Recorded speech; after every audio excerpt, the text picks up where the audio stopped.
Welcome to my YouTube channel, Mrs. Postlethwaite's Travels. The first visit is to the Curonian Spit in Lithuania.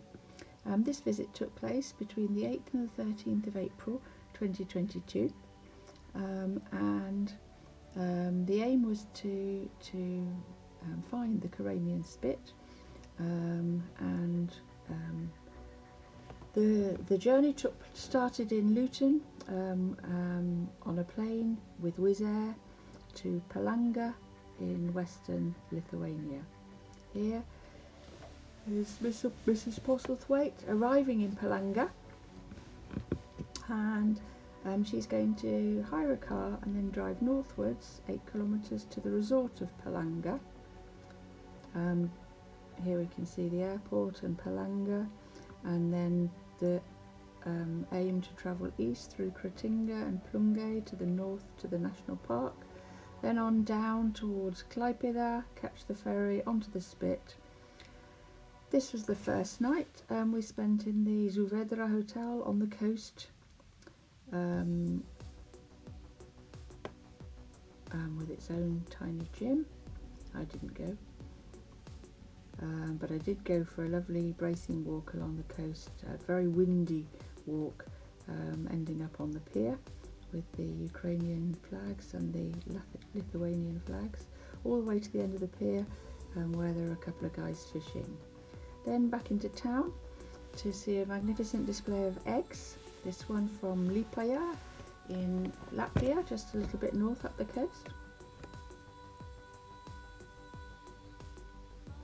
And this one from Ukraine, sporting the Ukraine colours, from Bucha.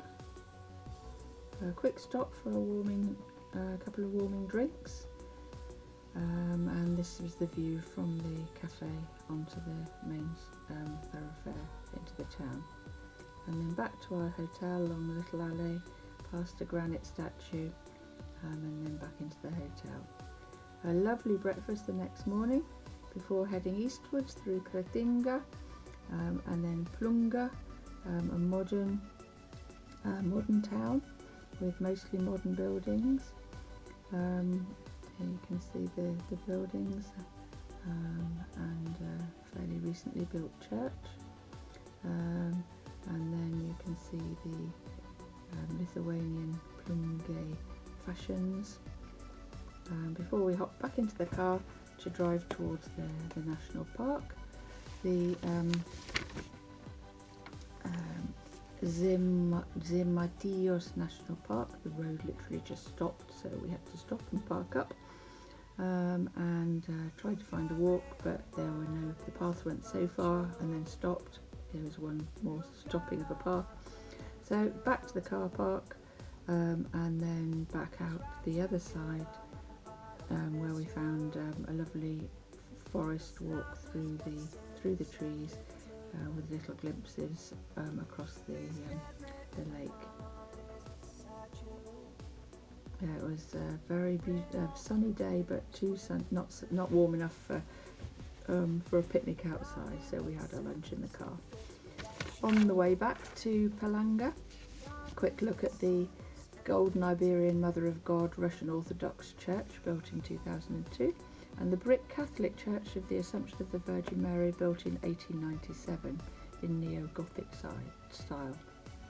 The following morning we drove to Klaipėda, and had a little look round, walked along the river and investigated the ferry terminal in order to undertake the 10-minute journey across the Curonian Lagoon on the Neringa towards the Curonian Spit. Here's a location of the Spit, and the next you can see the northern part of the Spit belonging to Lithuania, 52 kilometres to Lithuania, and the 46 of the southern part of the Spit, which is attached to the Russian exclave of Kaliningrad, making up the 98 kilometres in total. Both countries share the UNESCO World Heritage of the Spit. The geology of the Curonian Spit, it was formed in the 3rd millennium BC, having glacial moraine as its foundation, and it's constantly on the move and regularly secured by the planting of new trees and forests. It's home to the highest moving sand dunes in Europe, and the average height of the dunes ranges from 35 to 60 metres.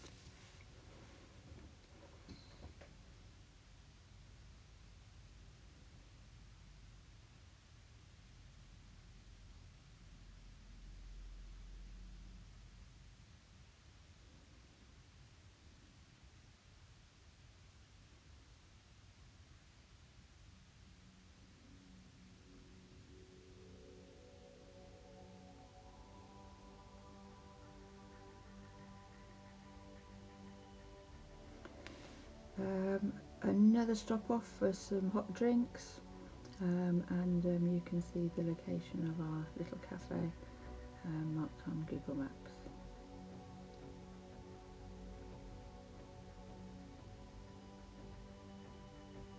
Walking along the banks of the lagoon, and you can see in the distance the Parnidis dune, which is 52 metres high.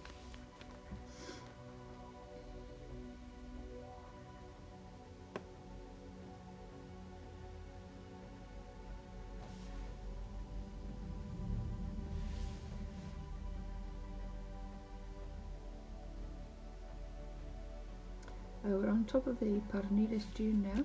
I'm looking towards the Russian border, and you can see literally a kilometre away into the Russian part of the spit. This is the granite sundial on the top of the Parnidis dune, built in 1995, rebuilt in 2011 following storm damage.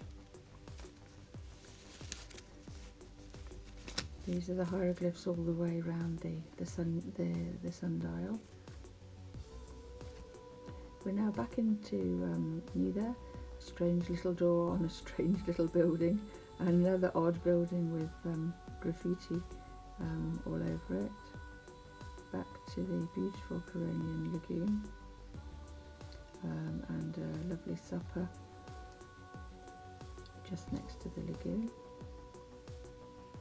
I think there was a chicken dish and a prawn skewers, both with either salad or vegetables. We decided against hiring a bike, so we walked and walked, and here is one of the walks. This guy is known as Vytautas Kernagis, and he was the pioneer of sung poetry in Lithuania. And here we have Thomas Mann's house. He visited Nida and decided to have a summer house built there on the hill above the lagoon. The Klaipėda region was annexed by Nazi Germany in 1939, and Thomas Mann's house was seized at the behest of Hermann Göring and was used as a recreation home for the Luftwaffe officers. The German population was expelled by force after World War II by occupying Soviet forces, like elsewhere in the Kaliningrad Oblast. The territory was colonised by Russian settlers. After the breakup of the Soviet Union in 1991, tourism flourished in this beautiful area. Many Germans, descendants of people who previously lived here, chose the Coronian Spit as a holiday destination, especially in Nida. Here is a typical fisherman's cottage, looking back down the spit.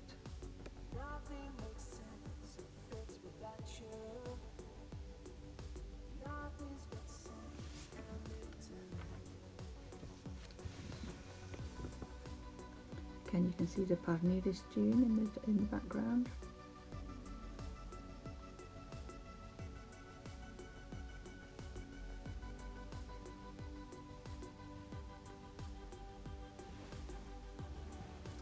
some traditional Lithuanian costumes, you can see.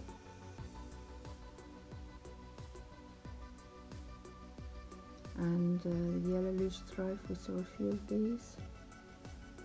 And a lone pansy pushing its way through the reeds and the sand, and a more succulent plant just growing in the sand.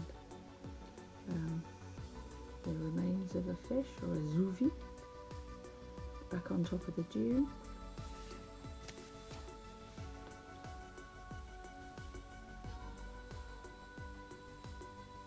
Really tall. You have to get to the top. You have to climb up a massive ladder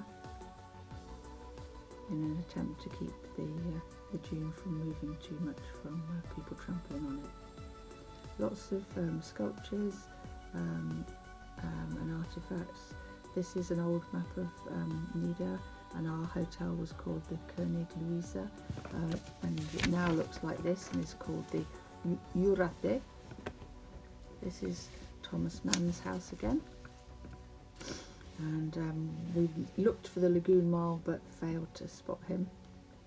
This is the UNESCO heritage site, and guys mending or rethatching the traditional roof in the village. More graffiti on the buildings, picnic tables for summer visitors. A fishing boat moored up.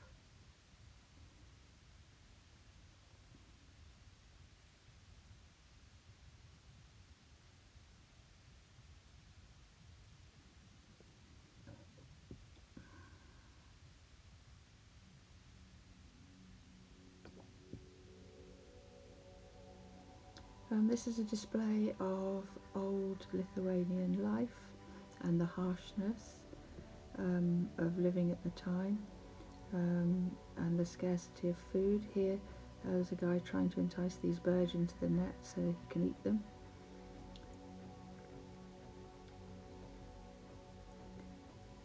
And here just a traditional Lithuanian theme in Neither. A bride who's not too keen from the other side of the lagoon, not too keen on marrying her groom. A green drink for supper. This is an aerial view of the Jurate hotel where we stayed. Here it is from the front. We were the only guests that were staying there, and we were hoping for a breakfast looking something like this as per the booking pictures, but this was our breakfast, beautifully cooked but served in delightful airline trays. This is buckwheat porridge and various plastic containers of grapes and other delicacies. This was a naval vessel we spotted sailing south towards the Russian part of the lagoon, and the gleaming sun drew our attention to it. Very, very slowly it was travelling southwards, and here it is again. Before it must have reached Russian waters when it did an about turn and started sailing back to the north. This was a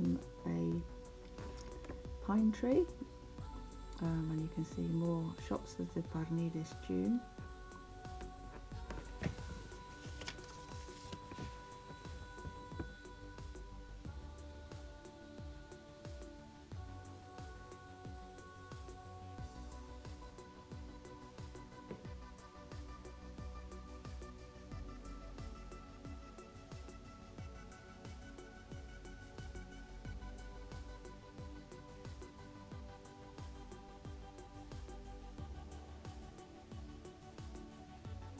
Not sure what the footprint was on the left.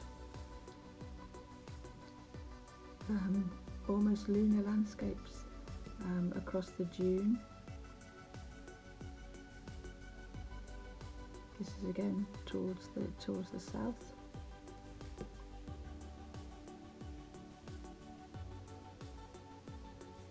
This bird, the sculpture of this bird was in memory of French prisoners of war who lost their lives. Here you can see a Russian lookout tower. Again, southwards towards the bottom of the dune.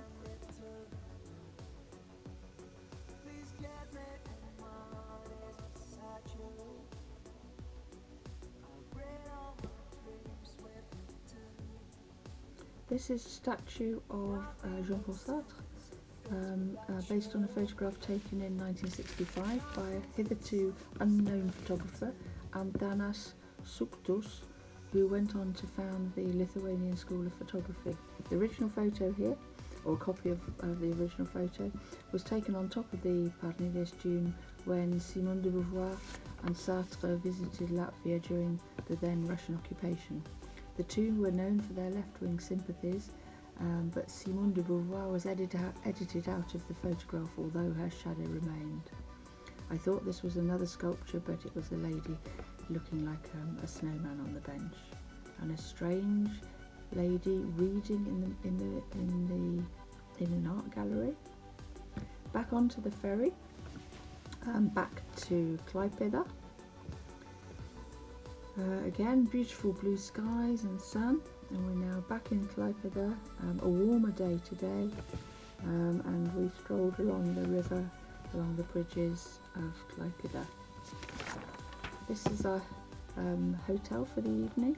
It's the Bohema Tubinas in Klaipėda. We had an enormous room and a sitting room with 2 sofas, 2 televisions. It was billed as an art hotel, and there were books and books and books everywhere. This is a view from the hotel out into the street, and here we have the breakfast room where you can see books, sort of sculpture books.